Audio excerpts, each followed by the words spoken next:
abis umroh mak gue balik, gue lanjut terus keliling kayak hiking sendirian di Gunung Salak. Menurut gue udah menantang tuh sebelum gue Sendiri? pulang. Yang berupa sleeper train, bisa bahkan 3 hari di kereta tuh ada aja, karena sebenarnya si stan country ini tuh gede banget, kayak Uzbekistan itu setara 9 negara Eropa Barat gitu. Wow. Ya kayak gitu, bahkan dicentonginnya pakai gayung gitu waktu gue makan gratis di kuil. Ya udah, karena gue udah nggak kayak gitu, udah kayak mulai kayak beli dong, beli, kayak megang-megang lu gitu Iya, loh, oke, kayak oke. beli. Pokoknya dia ngikutin gue kemanapun gue jalan gitu.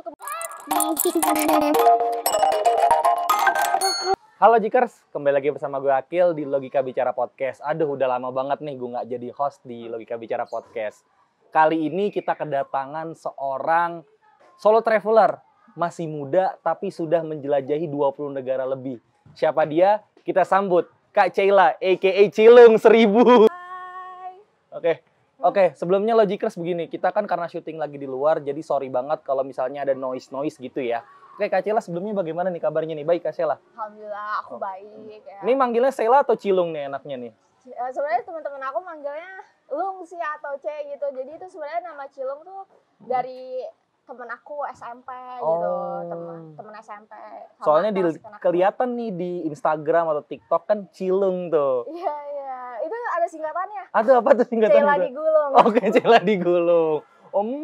Apa suka makan cilor juga? Gara-gara suka itu juga? Oh, enggak, kebetulan waktu sekolah tuh ada tukang cilung depan, terus kayak kan nyambung tuh ya, Oke, Ceila ya. digulung, terus ya udah tuh temen aku ngomong kayak cilung, ya udah jadi cilung gitu. Oke, jadi udah nickname sampai sekarang berarti ya? nickname, terus ya jadiin akun gitu. Oke. Kalau betul sekarang kesibukannya apa nih, Kak Ceila nih? Aku kebetulan baru balik sini, balik kerja lagi. Oke. Kerja freelance. Kayak sebelumnya aku kerja full time, Oke. sebelum aku lulus Di mana tuh kerjanya tuh? di startup. Oh, startup gitu. Iya. Agensi kah atau Nah gimana? kalau sekarang agensi aja, Agensi. cuman kalau dulu sebelumnya full time startup. Oke, kita langsung ini kali ya ke travelnya ya.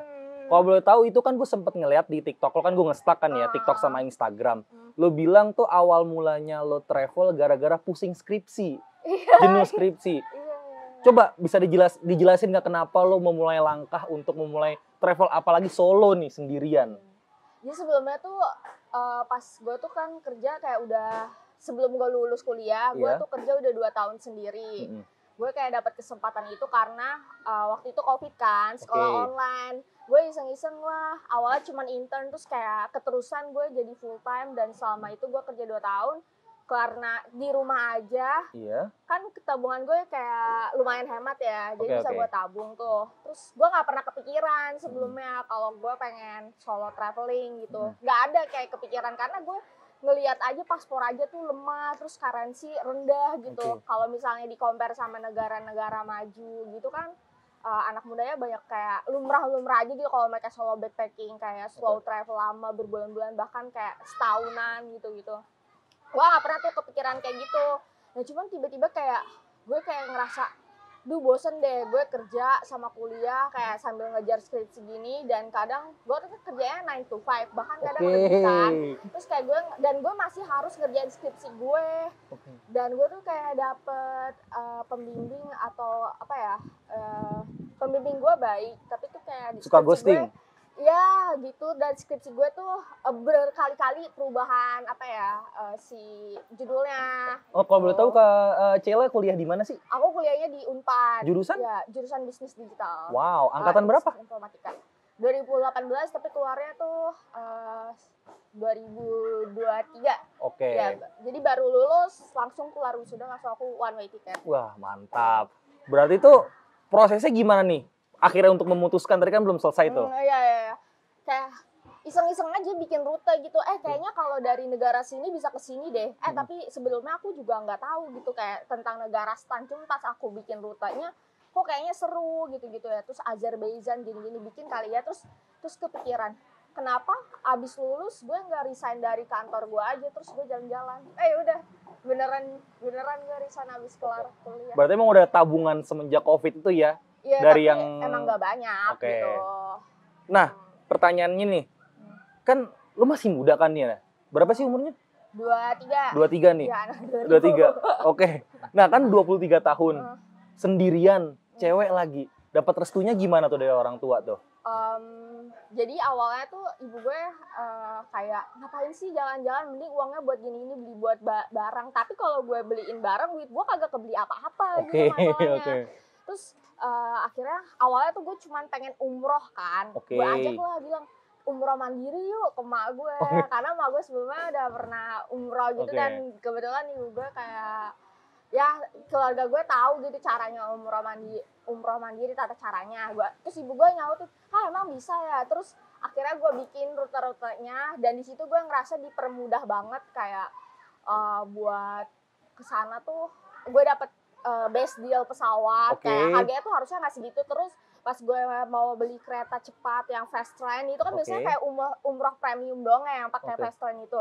Tapi waktu gue beli tiketnya tuh diskon 50%. Wih. Yang harusnya 2 juta jadi 1 juta. Murah gitu, banget berarti ya, best deal banget itu. Iya kayak kok kayaknya dipermudah gitu. Terus gue bilang ke ibu gue, kalau gue tuh belum beli tiket pulang. Jadi ibu gue tuh mau nggak mau ngerestuin gue. Jadi waktu abis umroh mak gue balik, gue lanjut terus keliling. Oke, berarti memang awalnya tuh umroh dulu. Iya. Baru keliling. Iya, gue nipu ibu gue. Oke. Oh, lu goceknya begitu ya. Iya, Oke, mungkin bisa tuh. Cara ingin backpackeran Solo tapi nggak dapet restu, umroh bareng, abis itu pulangnya orang tua pulang, kita keliling Eropa, Asia. Enggak, tapi sebelumnya kayak ibu gue kayak ngelihat gue jadi pas gue SMA pun gue udah kayak solo traveling, kayak naik Gunung Semeru sendiri. Jadi gue tuh Mahameru udah pernah? Udah waktu SMA. Gara-gara 5 cm atau gimana nih? Enggak sih, kayak gabut banget deh, gue udah punya KTP, ngapain ya. Oke. Jadi kan dulu kalau apa sampai sekarang kalau lu mau naik gunung terus lu di bawah 17 tahun lu tuh harus punya surat. Betul. Itu kan izin orang tua, kan gue udah punya KTP nih. Oh ya udah, gue ngapain gitu 17 tahun hidup nggak ada yang seru gitu. Mungkin sekarang kayak ulang lagi 23 tahun hidup nggak ada yang seru. Ya udah, gue solo backpacking gitu. Berarti emang jiwa lo jiwa petualangan banget ya? Nggak tahu sih, mungkin gue gampang bosan aja kali ya. Tapi nih gue mau nanya nih, gue ngutip juga sih dari Fiersa Besari nih. Karena kan emang gue yang nggak terlalu ngikutin banget, tapi sering nongol di FYP gue. Jadi katanya ada orang yang berpetualang untuk mencari kemenangan. Ada yang berpetualang untuk mengingat kenangan. Ada yang berpetualang untuk mencari ketenangan. Lo yang mana? Kayaknya gue di nyari ketenangan nggak ada deh. Kagak tenang hidup gue sama jalan-jalan. Apa ya, mungkin perjalanan gue kemarin itu lebih ke self development. Jadi kan selama gue kuliah dan kerja itu sangat sibuk ya sebenarnya. Gue tuh kuliahnya bukan yang kelas karyawan, yang full time. Kan jadi mana ada kayak gitu di Unpad. Reguler gitu. 1, reguler plus kerja full time. Ya di startup. Kalau tahu startup kan gimana ya? Iya, Sabtu Minggu juga masih ada kerjaan. Kan kalau belum sampai tipes belum startup, katanya bener tuh. Bener gak tuh? Kalau belum tipes belum berhenti di call, udah tipes masih di call gitu. Biasa gitu kan. Tapi masih standby laptop kan? Ya, enggak sih, enggak. Ya kalau tipes mah udah dapet ini. Oke, baru dapat izinnya berarti turunnya. Udah aman. Ya minimal tipes gitu. Oke. Boleh di-spill dong udah berapa negara nih Ceylan ya? Sekitar 20-an, dan aku sebenarnya target tuh 23, tapi setelah aku pikir-pikir kayak kesempatan aku bisa solo traveling yang dimana aku stay selama sebulan tuh kayak nggak bisa gue lakuin kalau gue nggak lagi nganggur saat itu gitu. Jadi gue ngerasa nggak apa-apa, gue cuma dapat segini, tapi tuh gue benar-benar ngerasain culture-nya. Gue nggak cuma jalan-jalan, nggak cuma kayak kesana kesini, tapi gue juga hidup di lingkungannya gitu. Kebetulan selama traveling gue tuh juga volunteering, dan memang gue memang ngebikin goals, gue pengen belajar atau melakukan suatu hal yang sebelumnya nggak pernah gue lakuin selama gue kuliah sama kerja. Kayak selama itu gue belajar permaculture atau apa tuh permaculture tuh? Kayak bercocok tanam tapi sustainable, nggak pakai pestisida, nggak pakai bahan kimia gitu. Itu di negara mana tuh? Itu di Georgia. Terus gue juga Georgia itu masih Eropa berarti kan? Eropa dan Asia. Dia di bawahnya Rusia, tapi orang-orangnya tuh Europe banget. Mirip-mirip gitu. Turki berarti dong, sebagian begitu. Turki dan Keblon gitu-gitu orang-orangnya. Di situ selain belajar permaculture, Tapi dulu nih, kita dulu Oke. Emang ini resiko kalau syuting di luar nih, banyak noise. Jadi di Jogja selain belajar permaculture, gue Oke. tuh juga belajar foraging.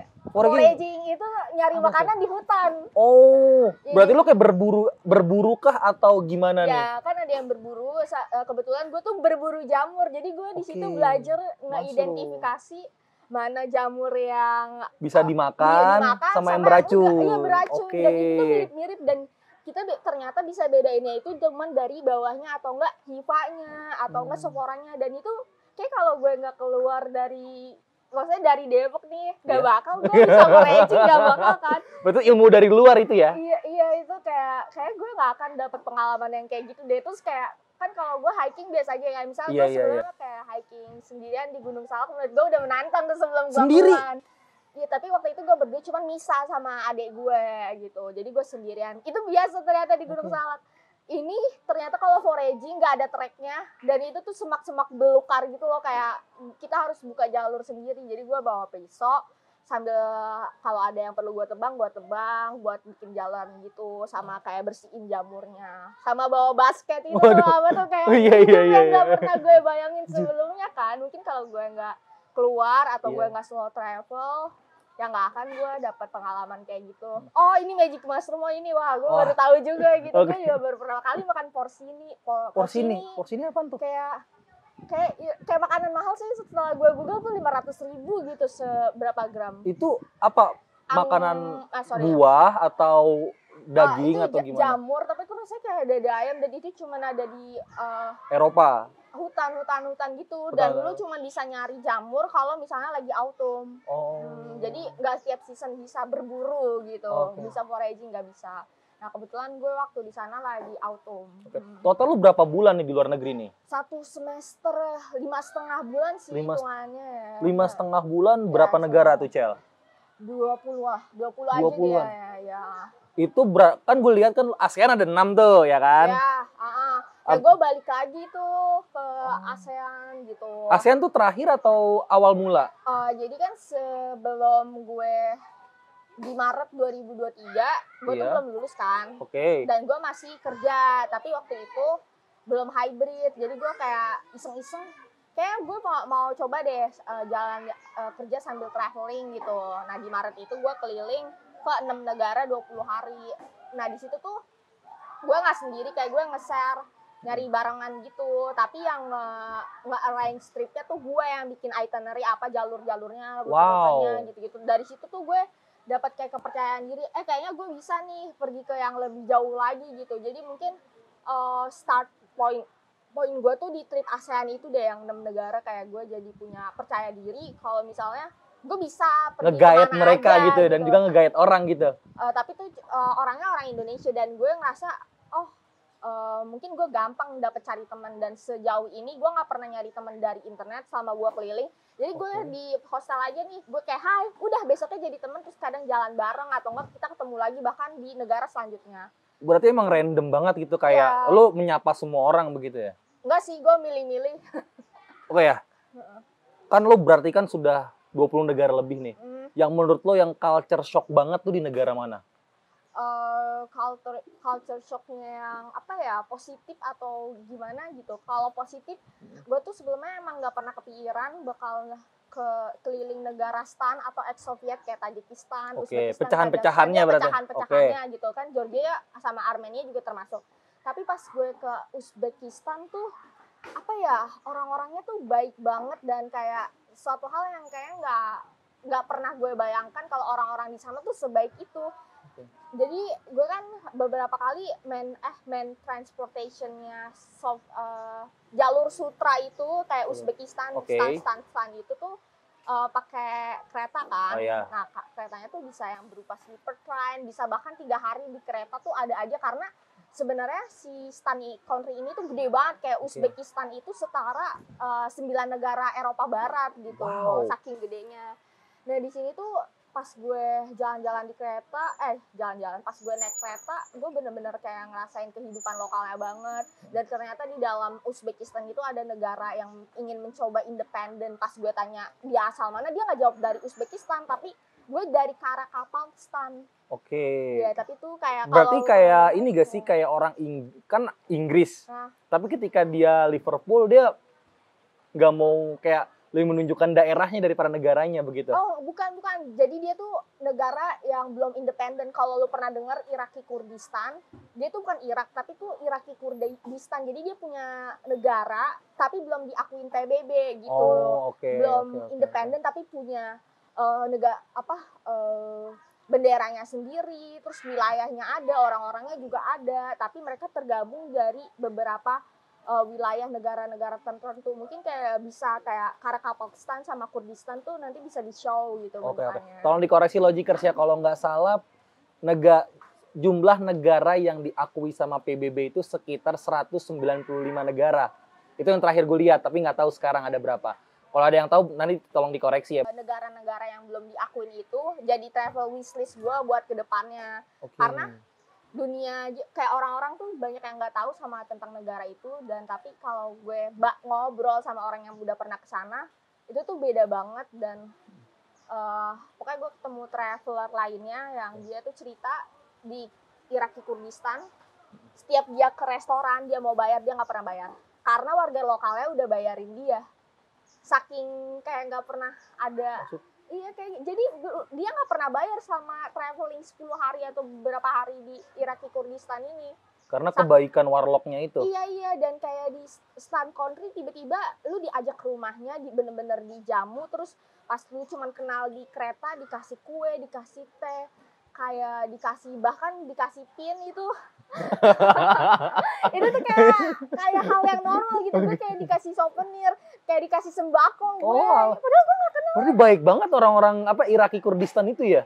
Ini yang di Uzbekistan gitu. Cuma Iraki Kurdistan juga baik. Rasanya tuh kayak sesuatu hal yang gak pernah kita tahu kalau mereka ada, dan mereka tuh baik banget gitu sama foreigner. Oke nih, itu tadi yang positif. Kalau yang negatif ada nggak, Cel? Kalau yang negatif tuh apa ya, kayak setiap negara tuh punya sisi positif dan negatifnya. Kebetulan negatifnya yang kayak gimana dulu nih ya? Nah itu kan gue ngeliat tuh di sorry ya, ini bocor nih, apa mau tukar posisi kita dulu nih? Tukar posisi dulu. Gue ngeliat di Instagram lu sempat buat reels yang soal India itu. Dan kebetulan juga sempat rame yang ada kasus soal orang India itu. Emang kenapa sih dengan India? Jadi nggak semua wilayah di India tuh sama ya karakteristiknya. Kan India tuh gede banget. Betul. Ya, sepengalaman gue traveling di sana, yang gue nggak lama sih, cuman hampir sebulan gitu. Karena sebulan tuh lama loh. Hampir kayak 3 mingguan doang. Ya tapi lama gak sih Logikers? 3 minggu lo di negara orang, lo tanpa kenal siapapun, lo survive sendiri, lo as a stranger gitu di negara orang. Iya sih, tapi akhirnya gue cabut gara-gara gue capek banget makan kari. Oke. Karena itu yang bisa dimakan atau emang rata-rata emang haram gitu? Enggak sih, kayak mereka tuh rata-rata vegetarian ya, dan gue kalau kayak dietari gitu nggak masalah sih, karena gue emang sukanya tuh sayuran gitu. Hidup vegetarian juga sebenarnya gue kayak bisa deh, cuman tertarik untuk jadi vegan? Nggak tahu. Cuman tuh kata mereka ini tuh bukan kari, tapi di mata gue semuanya makanannya tuh kari. Oke, gitu. Basicnya kari gitu ya? Iya, kayak kari. Di mata gue tuh kayak kari semua deh. Terus sampai gue pikir, nih gue tiap hari makan kari apa gue udah bau ya? Kayak lo ngerti nggak sih, kayak bawang-bawang gitu kan? Oke, tapi kalau di India itu, sorry ya, jorok gak sih makan makanan itu? Pembuatannya, karena kan yang gue lihat di TikTok kan kayak begitulah ya. Tapi menurut lo nih yang sudah datang langsung, apakah benar yang di TikTok itu seperti itu atau sebenarnya itu enggak? Ya tergantung sih lo kemana. Kalau lo ke restoran ya nggak akan ngeliat yang kayak gitu. Cuman kalau street foodnya, terus kalau lo makan di kuil, ya kayak gitu. Bahkan dicentonginnya pakai gayung gitu waktu gue makan gratis di kuil. Centong pakai gayung mandi? Ya iya, gayung mandi yang panjang gitu, kayak ngasih makanannya gitu-gitu. Berarti kayak, mohon maaf, kayak lapas-lapas begitu dong? Ya tapi gratis, makanya gue kesana berkali-kali. Oke. Hemat. Oke, terakhir nih Cela nih. Kasih tau dong ke teman-teman Logikers nih, gimana sih caranya bisa survive sendirian di negara orang selama kurang lebih 1 semester, yaitu ya 5-6 bulan deh. How to survive, apa sih yang harus dipersiapkan nih kita nih sebagai seorang solo travel? Pertama, punya duit dulu nggak sih biar bisa ke sana ya. Oke, duit nomor satu, Iya. duit nomor satu. Jadi kita bekerja dulu gitu. Terus kalau menurut gua riset sih yang terpenting. Oke. Sama kayak lu harus tahu karakteristik tiap daerah A, tiap daerah B itu kayak gimana. Karena misal di India nih, tapi kan gak semuanya sama ya tiap negara bagian.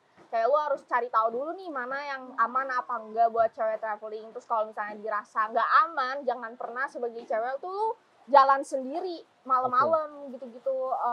Atau enggak ya nggak ada yang tahu gitu. Terus upayain kayak jangan nyampe malam kalau lu sendiri. Terus jangan percaya amat lah sama orang, terus jangan ramah-ramah gitu. Apalagi kan kayak lu senyum dikit, ntar lu dikira demen lagi. Kalau Lo katanya ngaku jadi orang landak lo ya? Landak. Antum, sorry. Sebenarnya gue tuh, itu hanya kebohongan kecil yang gue lakukan ya. Dan orang India percaya. Tapi ada lagi nih, dosa yang gue lakukan selama di India untuk bertahan. Oke. Jadi kan kalau orang jualan tuh agresif banget gak sih, lo kayak diikutin kayak beli lu Dia maksa beli, iya, maksa lo buat beli gitu, Cel? sambil ngikutin gitu, ngikutin gitu kan. Terus kayak beli nggak lu, terus gue kan nggak bersuara apa-apa ya. Kebetulan tuh gue belum keluar suara, belum gue tolak, belum apa. Gue tuh terinspirasi nih caranya dari senior gue di kantor. Ya udah gue kayak, Dia traveler juga atau gimana? enggak, dia bukan, biasa cuman atasan gue di kantor aja. Cuman waktu itu iseng ada yang orang ganggu dia. Ya udah, karena gue udah nggak kayak dia tuh udah kayak mulai kayak beli kayak megang lu gitu loh, kayak beli. Pokoknya dia ngikutin gue kemanapun gue jalan gitu, mungkin karena tahu gue turis mungkin waktu itu ya. Terus gue tiba-tiba pura-pura gagu ya. Kayak gitu kan. Terus kayak dia kayak merasa bersalah, terus dia kabur. Oke. Tapi serius gue nggak tahu harus ngapain lagi, dan itu berhasil. Itu cara untuk survive berarti ya? Ya, mungkin salah satu. Oke deh Cela, thank you banget nih udah mau datang ke podcast kita. Nah, begitu Logikers.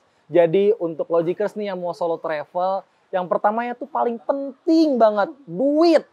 Karena kalau nggak punya duit ya gimana kita bisa jalan-jalan, bisa travel begitu ya kan.